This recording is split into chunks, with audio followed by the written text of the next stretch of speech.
ఇప్పుడు మీ విషయానికి వస్తే 25 ఇయర్స్ ఎక్స్‌పీరియన్స్ ఉంది. జంట మీ దగ్గరికి పిల్లలు లేకుండా, కలగకుండా వస్తే ఎలా ఉంటుంది? స్టెప్ బై స్టెప్ ప్రొసీజర్ ఎలా ఉంటుంది?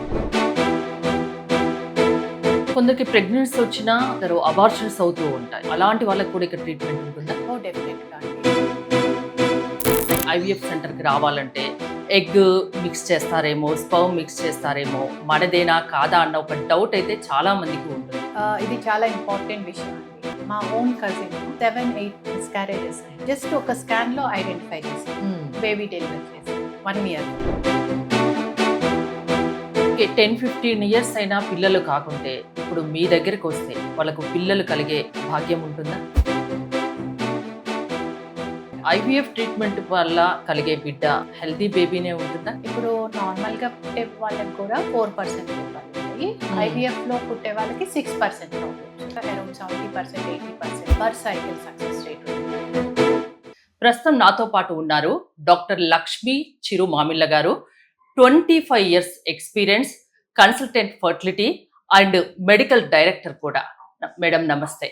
నమస్తే అండి. ఈరోజు మీ దగ్గరికి రావడానికి కారణం ఏంటంటే అసలు బెస్ట్ ఐవీఎఫ్ సెంటర్ని ఎలా చూస్ చేసుకోవాలి అంటే చాలా ఉంటాయి, చాలా డౌట్స్ ఉంటాయి. ఐవీఎఫ్ సెంటర్కి రావాలంటే ఎగ్ మిక్స్ చేస్తారేమో, స్పర్మ్ మిక్స్ చేస్తారేమో, మనదేనా కాదా అన్న ఒక డౌట్ అయితే చాలా మందికి ఉంటుంది. ఆ డౌట్ క్లారిఫై చేయండి, అంటే ఎలా చూస్ చేసుకోవాలి? ఇది చాలా ఇంపార్టెంట్ విషయం అండి. ఫర్టిలిటీ ట్రీట్మెంట్‌కి వెళ్ళాలి అనుకున్నప్పుడు ఏమేం ఫ్యాక్టర్స్ చూస్ చేయాలా? దేన్ని బట్టి వాళ్ళు ట్రీట్మెంట్ తీసుకోవాలా? అనేది వాళ్ళకి చాలా డిఫికల్ట్ డెసిషన్. ఎవరికైనా, ఏ కపుల్‌కైనా. సో, ఇది చాలా ఇంపార్టెంట్ టాపిక్. మనం ఏం చేయాలంటే ఫస్ట్ వాళ్ళు సక్సెస్ రేట్స్ ఎలా ఉన్నాయి? హై పబ్లిష్ చేసినయి కరెక్టా కాదా? అనేది నిర్ధారణ చేసుకోవాలి. అలానే డాక్టర్ ఒక ఎక్స్‌పీరియన్స్ ఏంటి? వాళ్ళ success rates. Clinic success rates ఏంటో చూడాలా? అట్లానే డాక్టర్ సక్సెస్ రేట్స్ కూడా ఇంపార్టెంటే. ఒకే క్లినిక్‌లో ఉన్నా కానీ ఎక్స్‌పీరియన్స్‌ని బట్టి, వాళ్ళ అప్రోచ్‌ని బట్టి సక్సెస్ రేట్స్ మారుతా ఉంటాయి.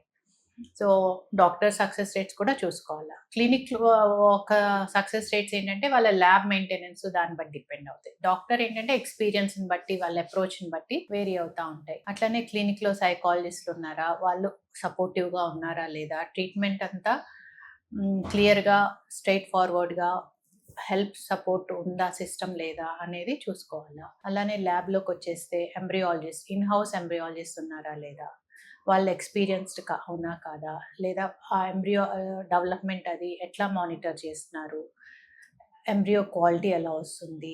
ఇన్ హౌస్ క్వాలిటీ మేనేజ్‌మెంట్ జరుగుతుందా అంటే ఈ లేదా? ఇన్ఫర్మేషన్ అంతా ఎక్కడ దొరుకుతుంది మ్యామ్? వచ్చి చూసుకోవటం, ఆన్‌లైన్‌లో చూసుకోవటం. అంతకుముందు పేషెంట్స్ ఎవరైనా పేషెంట్స్ ఉంటే రివ్యూస్ ఎలా ఉన్నాయి? మ్మ్.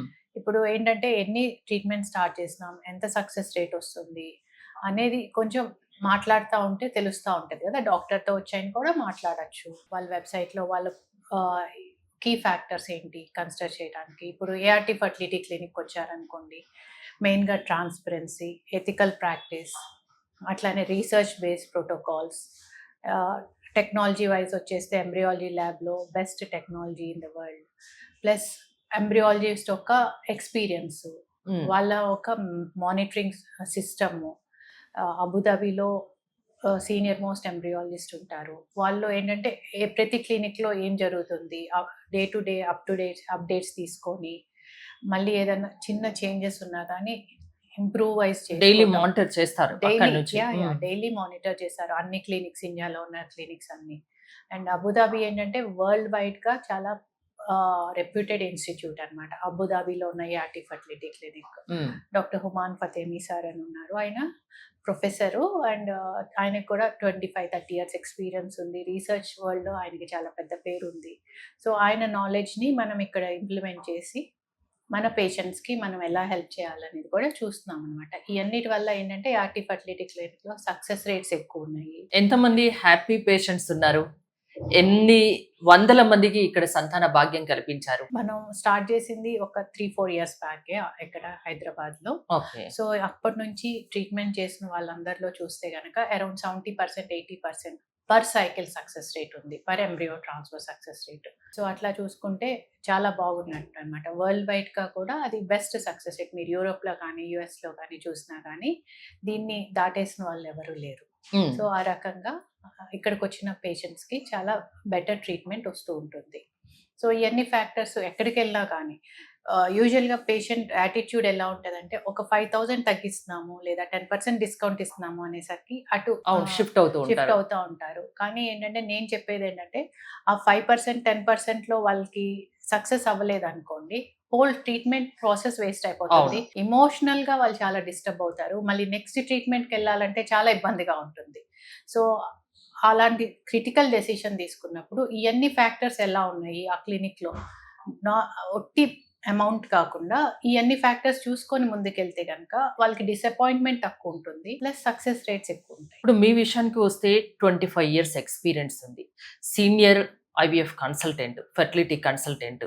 ఒక జంట మీ దగ్గరికి పిల్లలు లేకుండా కలవకుండా వస్తే ఎలా ఉంటుంది? స్టెప్ బై స్టెప్ ప్రొసీజర్ ఎలా ఉంటుంది? ఒకళ్ళు వచ్చినప్పుడు మనం ఫస్ట్ అంతకుముందు ఏం ట్రీట్మెంట్ చేస్తున్నారు అనేది చూడాల్సి ఉంటుంది. ఎన్ని ఇయర్స్ నుంచి ట్రై చేస్తున్నారు, వాళ్ళకి అసలు ప్రాబ్లం ఏంటి అనేది ఫస్ట్ అప్రోచ్ ఉంటుంది అనమాట. ఫస్ట్ స్టెప్ ఎప్పుడైతే వాళ్ళు మన క్లినిక్ వస్తారు అది చూశాక ఒక్కొక్కసారి మేల్ ఫ్యాక్టర్ మగవాళ్ళల్లో ప్రాబ్లం ఉండొచ్చు, ఒక్కొక్కసారి ఆడవాళ్ళల్లో ప్రాబ్లం ఉండొచ్చు. ఆడవాళ్ళల్లో ఏంటంటే ఎగ్ డెవలప్మెంట్ ప్రాబ్లం కానీ అలా ఉందనుకోండి, సింపుల్గా మనం మెడిసిన్స్ ఇచ్చేసి ట్రీట్ చేస్తాం. అండ్ అలా ఇచ్చిన వాళ్ళల్లో ఒక 3 to 6 months చూస్తే ఒక 40-50% మంది ప్రెగ్నెంట్ అయిపోతారు.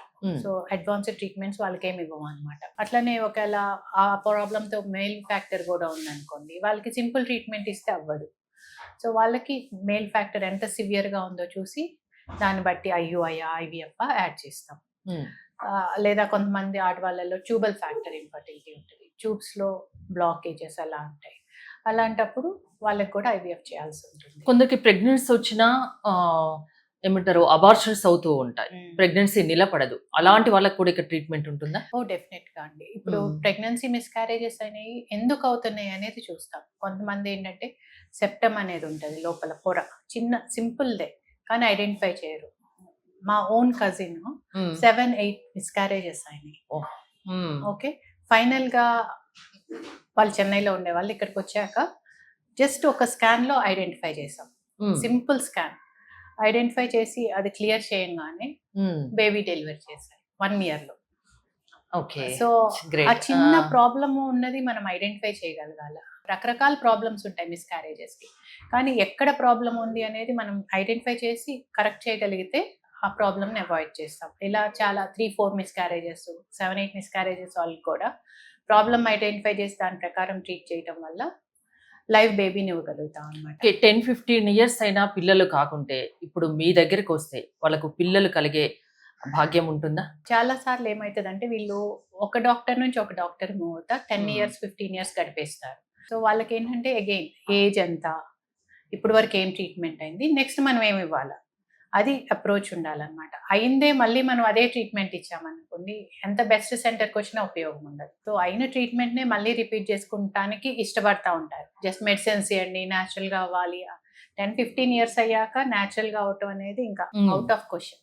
సో వాళ్ళకి నెక్స్ట్ ఐయుఐ ఐవీఎఫ్ అనేది చూడాలా, ఎక్కడ వరకు ప్రాబ్లం ఉంది, ఏజ్ ఎంత వరకు ఉంది, అది చూసి మనం ట్రీట్మెంట్ ఇస్తే డెఫినెట్ గా సక్సెస్ అవుతుంది. ఇక్కడ ఆర్ట్ ఫెర్టిలిటీ క్లినిక్స్ లో ట్రీట్మెంట్ ప్రొసీజర్ ఎలా ఉంటుందండి? ఎందుకంటే ఈ ఆర్ట్ ఫెర్టిలిటీ అనగానే అడ్వాన్స్డ్ టెక్నాలజీ అంటారు, సక్సెస్ పర్సెంట్ 70 ఎబోనే ఉంటుంది అంటారు. అంటే మీ దగ్గర ఎలా ప్రొసీజర్ ఉంటుంది? మెయిన్ గా మనం ఏంటంటే research based protocols, personalize treatment అని చెప్తామండి. ఆల్రెడీ మనం చేసిన వాళ్ళకి ఎలా సక్సెస్ ఇవ్వగలిగాము దాన్ని రివ్యూ చేసుకొని ఈ పేషెంట్ కి ఎలాంటి ట్రీట్మెంట్ ఇస్తే మనము సక్సెస్ ఇవ్వగలుగుతాము, బెస్ట్ ఎంబ్రియోస్ రాగలవు అనేది చూస్తాం. సో దాని ప్రకారం day to day hormone monitoring కానివ్వండి, స్కాన్ మానిటరింగ్ కానీ చూసుకుంటాం. దానివల్ల మనకి ఎగ్ క్వాలిటీ బెటర్గా వస్తుంది. తక్కువ ఎగ్స్ వచ్చినా కానివ్వండి బెటర్ క్వాలిటీ ఎగ్స్ వస్తాయి. అలానే ఆ ఎగ్స్ని మనం ల్యాబ్లో మంచిగా కండిషన్స్ అన్నీ మేనేజ్ చేసుకుంటా క్లాస్ 10,000 ల్యాబ్స్ అంటాం అనమాట. లోపల హెపా ఫిల్టర్స్ కానివ్వండి, లేకపోతే ఇంక్యుబేటర్స్, స్పెషలైజ్ ఇంక్యుబేటర్స్ ఇన్నే వాడుకోవాలి అని ఎక్కువగా ఇంక్యుబేటర్స్ని పెట్టుకొని తక్కువ పేషెంట్స్ది పెట్టుకోవటం అనమాట. ఒక 10 మంది పేషెంట్స్ ఉన్నారనుకోండి, అందరిది ఒకే ఇంక్యుబేటర్లో పెట్టి పద్దాకలా తీసి వేస్తుంటే మనకి ఏంటంటే డెవలప్మెంట్ ఉండదు. సో ఎంతవరకు మనం పెట్టాలి, పెడితే మనకి ఎంత వరకు బెస్ట్ రిజల్ట్స్ వస్తాయి, ఎన్ని ఇంక్యుబేటర్స్ వాడాలి, అట్లా నెంబర్స్ని క్వాలిటీని అంతా మెయింటైన్ చేసుకుంటే మనకి ఎంబ్రియో క్వాలిటీ బాగుంటుంది.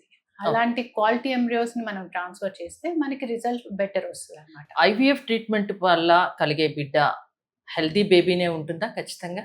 ఇప్పుడు నార్మల్ గా పుట్టే వాళ్ళకి కూడా లోపాలు ఉండొచ్చు. అది ఎవిడెన్స్ లో ఏం తెలుస్తుందంటే 4% లోపాలు ఉంటాయి. ఐవీఎఫ్ లో పుట్టే వాళ్ళకి 6% ప్రాబ్లమ్స్ ఉంటాయి. అంటే ఐవీఎఫ్ వల్ల కలిగే బిడ్డను ముందుగా ఏమైనా లోపం ఉంటే గుర్తించే టెక్నాలజీ కూడా ఉంది కదా, జెనెటిక్ టెస్ట్ లేదో అంటారు కదా మేడం? అంటే ఇప్పుడు అది ఐవీఎఫ్ మూలంగా వచ్చే జెనెటిక్ ప్రాబ్లమ్స్ కాదు, క్రోమోజోమ్స్ మామూలుగా ఎప్పుడు ఎంబ్రియో ఫామ్ అయినా కానీ క్రోమోజోమ్ ప్రాబ్లమ్స్ ఉండొచ్చు. అది ఎగ్ నుంచి రావచ్చు, స్పర్మ్ నుంచి రావచ్చు. ఏజ్ పెరిగే కొద్దిగా ఆడవాళ్ళల్లో కానీ మగవాళ్ళల్లో కానీ ఈ క్రోమోజోమ్ లోపాలు ఎక్కువ అవుతూ ఉంటాయి. సో అదేంటంటే మనం క్రోమోజోమ్ జెనెటిక్ టెస్ట్ ఎంబ్రియో మీద చేస్తాం.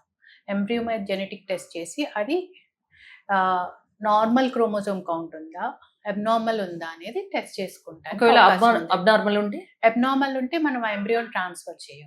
మెయిన్ గా అంటే ఏమైనా జెనెటిక్ ప్రాబ్లం ఉంటే ముందుగానే గుర్తించవచ్చు ఐవీఎఫ్ అయితే. అంటే ఇది 2 రకాలు ఉంటదండి. జెనెటిక్ అనగానే క్రోమోజోమ్ ప్రాబ్లం ఉంటది, జీన్స్ లో ఫ్యామిలీ తరతరాలుగా వచ్చే జీన్స్ లోపాలు ఉంటాయి. క్రోమోజోమ్ ప్రాబ్లమ్ ని మనం ఐడెంటిఫై చేయొచ్చు. ఆ క్రోమోజోమ్ టెస్ట్ చేసేసి నార్మల్ గా ఉన్న క్రోమోజోమ్స్ అంటే 23 pairs ఆఫ్ క్రోమోజోమ్స్ అంటాం కదా, అవి నార్మల్ గా ఉంటే ఆ ఎంబ్రియోని ట్రాన్స్ఫర్ చేస్తాము. దాని వల్ల ఏంటంటే ప్రెగ్నెన్సీ ఛాన్సెస్ ఎక్కువ ఉంటాయి, హెల్తీ బేబీ కూడా పుట్టే అవకాశం హెల్తీ బేబీ ఉంటుంది. ప్లస్ ఏంటంటే మిస్కారేజ్ రేట్ తక్కువ ఉంటుంది. ఏజ్ ఎక్కువ ఉన్న వాళ్ళకి కూడా హెల్తీ బేబీ పుట్టే అవకాశం ఉంటుంది. సో సపోజ్ 35-40 ఉన్న వాళ్ళకి డౌన్ సిండ్రోమ్ బేబీ పుట్టే అవకాశం చాలా రిస్క్ ఎక్కువ ఉంటుంది. సో ఇలాంటి ఎంబ్రియో మనం క్రోమోజోమల్లీ నార్మల్ ఎంబ్రియో పెడితే ఆ డౌన్ సిండ్రోమ్ రిస్క్ అనేది మనం తగ్గిస్తాం. ఇప్పుడు అంటే మీ దగ్గర ఉన్న టెక్నాలజీ ఏంటండి ఆర్ట్ ఫెర్టిలిటీలో? ఇదే టెక్నాలజీ అండి, ఇదే వాడతాము. ప్లస్ జెనెటిక్ టెస్ట్ లో ఒకటి చేయడానికి మనకి హెల్దీ బేబీ కోసం. ప్లస్ ఏంటంటే జెనెటిక్ టెస్ట్ ఎవరంటే వాళ్ళు చేయలేరండి, అది ఎక్స్పీరియన్స్ ఉండాలా ప్లస్ కరెక్ట్ టెక్నిక్ లో చేయాలా. లేకపోతే ఏంటంటే ఎంబ్రియో డెవలప్మెంట్ లో ఎఫెక్ట్ రావచ్చు, లేకపోతే మిస్కారేజెస్ ఎక్కువ. అంటే దానికి ఎలాంటి ఎక్స్పీరియన్స్ ఉండాలి? అంటే ఎంబ్రియాలజిస్టే, కాకపోతే ప్రాపర్ గా ట్రీట్ చేసే ఎంబ్రియో, ప్రాపర్ గా ఆ టెక్నిక్ ని చేసే వాళ్ళు కావాలన్నమాట. అందరికీ ఆ ఎక్స్పీరియన్స్ ఉండదు. ప్లస్ లేజర్ టెక్నాలజీ యూజ్ చేస్తాం. ఆ లేజర్ కూడా ఎంత షార్ట్ ఇవ్వాలా, ఎంతసేపు ఇవ్వాలా, ఎంతసేపు ఇస్తే ఎంబ్రియో ఎఫెక్ట్ కాదు, ఇవన్నీ ఏంటంటే చాలా జాగ్రత్తగా చెక్ చేసుకోవాల్సిన ప్రొసీజర్ అన్నమాట. అట్లనే మీరు ఇందాక అన్నారు జెనెటిక్ లోపాలని. కొంతమందికి మీరు వినుంటారు కదా, హీమోఫీలియా అని, లేకపోతే థాలసీమియా అని, ఇలాంటి ప్రాబ్లమ్స్ ఫ్యామిలీలో రన్ అవుతుంటే వాళ్ళకి ఏ జీన్ లోపం ఉంది అనేది మనం ఐడెంటిఫై చేస్తాం. ఐడెంటిఫై చేసి ఎంబ్రియోలో ఆ జీన్ లేకుండా మనం కనుక ఎంబ్రియో ట్రాన్స్ఫర్ చేస్తే ఆ పుట్టే బేబీ ఇంత టెక్నాలజీ ఉందా? సికిల్ సెల్ డిసీజ్ కానీ థ్రాంబోఫిలియా కానీ మనం కంప్లీట్ గా అవాయిడ్ చేయొచ్చు. సో ఆ రకంగా కూడా మనకి టెక్నాలజీ. మామూలుగా నార్మల్ గా కన్సీవ్ అయితే అలాంటి లోపాలు ఉన్న విషయం తెలియదు. ఈ ఐవీఎఫ్ ద్వారా మీరు అవన్నీ చూసి హెల్దీ బేబీ పుట్టడానికి అన్ని రకాల జాగ్రత్తలు తీసుకుంటారు. అంటే అందరికీ అవసరం లేదండి టెక్నాలజీ అనేది. ఫ్యామిలీ హిస్టరీని బట్టి మీరు కేర్ తీసుకుంటారు. ఫ్యామిలీ హిస్టరీని బట్టి చూస్తాము, ఏజ్ ని బట్టి చూస్తాము, ప్రీవియస్ ట్రీట్మెంట్స్ ఏమైనాయి, రిపీటెడ్ ఒక్కొక్కసారికి 3-4 సైకిల్స్ నెగటివ్ వస్తాయి, లేదా ఏజ్ ఎక్కువ ఉంటది, వాళ్ళకి డెఫినెట్ గా ఇలా చేయటం వల్ల ఉపయోగం ఉంటుంది. ఆర్ట్ ఫెర్టిలిటీ క్లినిక్స్ కి రావాలి అనుకునే వాళ్ళకి ఏం చెప్తారు మేడం? అంటే వరల్డ్ వైడ్ గా సెంటర్స్ ఉన్నాయి, ఆల్ మెట్రో సిటీస్ లో ఉన్నాయి, మన హైదరాబాద్ లో, బంజారా హిల్స్ లో, జూబ్లీ హిల్స్ లో ఉన్నాయి. ఎలాంటి వాళ్ళు మిమ్మల్ని అప్రోచ్ అవ్వచ్చు? అంటే పిల్లలు కలగట్లేరు, ఇబ్బంది వస్తుంది అనే వాళ్ళు ఎవరైనా కానీ అప్రోచ్ అవ్వచ్చు. వాళ్ళకి ఏంటంటే మనము ప్రామిస్ చేసేది transparent treatment, ethical treatment, to the point, minimal. Transparency అంటే నాకు ఒకటి చిన్న డౌట్ మ్యామ్. అంటే ఐవీఎఫ్ సెంటర్ లో ల్యాబొరేటరీలో ఏం జరుగుతుందో ఇక్కడికి వచ్చి ట్రీట్మెంట్ తీసుకున్న వాళ్ళకి ఏం జరగదు, అంటే ఏం తెలియదు. అట్లాంటి వాళ్ళకి మీరు ఏం చెప్తారు? ట్రాన్స్పరెన్సీ అంటే వాళ్ళు ఎలా నమ్మేది? ట్రాన్స్పరెన్సీ అంటే ఇప్పుడు బేసిక్ గా ఏం ట్రీట్మెంట్ చేస్తున్నాము, ఎంత రిజల్ట్స్ వస్తాయి అనేది చెప్పడం ఒక వైపు నుంచి చూస్తే, రెండో వైపు ల్యాబ్ లో ఏం జరుగుతుంది అనేది. ల్యాబ్ లో జరిగేటప్పుడు ఒకటి విట్నెసింగ్ చాలా ఇంపార్టెంట్. చాలా మందికి ఏంటంటే లోపల అయ్యేది ఏమిటి, ఎవరు ఎంబ్రియో వాడతారు, ఎవరు స్పర్మ్ వాడతారు, ఎగ్ వాడతారో తెలియదు అని చాలా అపోహ, భయం ఉంటాయి పేషెంట్స్ లో. సో దాన్ని అవాయిడ్ చేయడానికి డబుల్ విట్నెసింగ్ అనే టెక్నాలజీ అనేది వాడతాం అనమాట. 2 ఎంబ్రియాలజిస్టులు నేమ్ చెక్ చేసుకొని ఓకే వైఫ్ అండ్ హస్బెండ్ అనుకుని కన్ఫర్మ్ చేసుకున్నాకే ఏ ప్రొసీజర్ అయినా ఆ స్పర్మ్ మీద ఎగ్ మీద చేయటం. రెండోది ఆర్ఐ విట్నెసింగ్ అంటాం అనమాట. దాంట్లో ఏంటంటే టెక్నాలజీ ఆర్టిఫిషియల్ ఇంటెలిజెన్స్ ద్వారా ఏఐ ద్వారా ఇద్దరిది మ్యాచ్ చేస్తాము. సో అది ఎప్పుడు మనం ఏం ప్రొసీజర్ చేసినా కానీ అది కరెక్టా కాదా అనేది చెక్ చేస్తాం. చెక్ చేసి ఓకే అది కన్ఫర్మ్ చేసినాకే మనం ఏ ప్రొసీజర్ అయినా ఫర్దర్గా మూవ్ చేస్తాం అనమాట. ఆర్ట్ ఫెర్టిలిటీ క్లినిక్స్కి వస్తే అసలు కళ్ళు మూసుకొని ట్రీట్మెంట్ చేసుకోవచ్చు అంతేనా? డెఫినెట్గా ఎలాంటి భయాలు అవసరం లేదు. భయాలు అస్సలు అవసరం లేదు. ఎలాంటి ప్రాబ్లం ఉన్నా కూడా ఇక్కడ పిల్లలు లేని వాళ్ళకి ఒక సొల్యూషన్ దొరుకుతుంది. వాళ్ళు తల్లిదండ్రులు అయ్యే అవకాశం ఉంటుంది. 70 to 80% సక్సెస్ రేట్ ఉంది కాబట్టి అంతేనా మ్యామ్? యా డెఫినెట్గా వాళ్ళకి ఎలాంటి సంకోచం లేకుండా రావచ్చు. ప్లస్ అట్లీస్ట్ వాళ్ళకి ఏంటి ప్రాబ్లమో ఎలా ట్రీట్ చేస్తే వాళ్ళు పేరెంట్స్ అవ్వచ్చు అనేది ఆన్సర్ దొరుకుతుంది. Thank you ma'am. పిల్లలు లేరని అసలు బాధపడిన అవసరం లేదు. ఎలాంటి భయాలు పెట్టుకోవద్దు. దాని గురించి ఆలోచిస్తూ బాధపడిపోవడం అవసరం లేదు. ఒకసారి ఆర్ట్ ఫెర్టిలిటీ క్లినిక్స్కి వచ్చి ట్రీట్మెంట్ చేయించుకొని చూడండి. మీకు ఇక్కడ ట్రీట్మెంట్ చేయించుకోవాలి అనుకుంటే స్క్రీన్ పై స్క్రోల్ అవుతున్న నెంబర్స్ కాల్ చేసి కాంటాక్ట్ అవ్వండి. చూస్తూనే ఉండండి సుమన్ టీవీ.